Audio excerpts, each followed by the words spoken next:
প্রিয় বন্ধুরা, আজকের ভিডিওতে আমি তোমাদের এমন তিনটে আপডেট দিতে চলেছি যেটা তোমাদের প্রত্যেকটি আইপিএল ফ্যানদের জন্য খুবই গুরুত্বপূর্ণ। তার আগে বন্ধুরা, তোমরা যদি এরকমই আপডেট পেতে চাও ক্রিকেট রিলেটেড, অবশ্যই চ্যানেলটাকে সাবস্ক্রাইব করে রেখো। বন্ধুরা, আমাদের আজকের প্রথম আপডেটটি হলো টিম সাইফার্টকে নিয়ে। নিউজিল্যান্ডের যে দলটা কেকেআরের সাথে যুক্ত ছিল, সেই দলটা পুরোপুরি পরশুদিন চলে এসছে কলকাতায়। আর সাথে এসছে টিম সাইফার্টও, কারণ গতকাল ছিল ইডেনে প্র্যাকটিস ম্যাচ। সেই প্র্যাকটিস ম্যাচে টিম সাইফার্ট ওপেনিংয়ে নেমে 15 বলে 30 রান করেছে। মানে বোঝাই যাচ্ছে প্লেয়ারটি কত সুন্দর ফর্মে রয়েছে।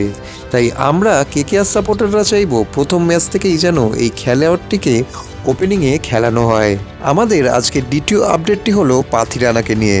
কলকাতা নাইট রাইডার্স ম্যানেজমেন্ট থেকে জানানো হয়েছে যে আমরা এই খেলোয়াড়ের জন্য কিন্তু টিকিট কেটে রেখেছি, কিন্তু শ্রীলঙ্কান টিমের তরফ থেকে কোনো এনওসি সার্টিফিকেট না আসার কারণে একটু বেশি সমস্যা হচ্ছে।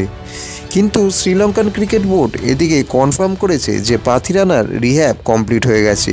সে এখন চোট থেকে অনেকটাই সুস্থ হয়ে গেছে। তাই আইপিএলে সে এবছর কেকেআরের হয়ে 100% খেলবে।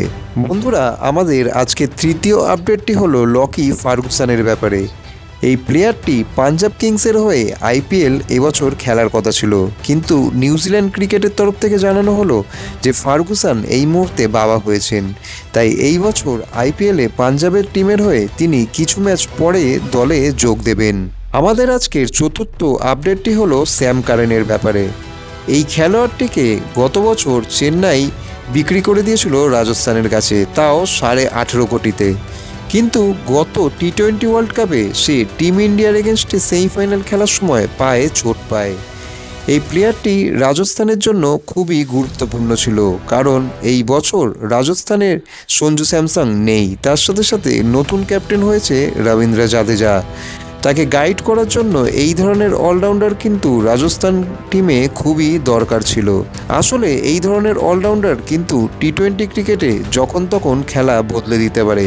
তাই আইপিএলের সবকটি লসের মধ্যে রাজস্থানের জন্য এই লসটা ছিল খুবই ভারী।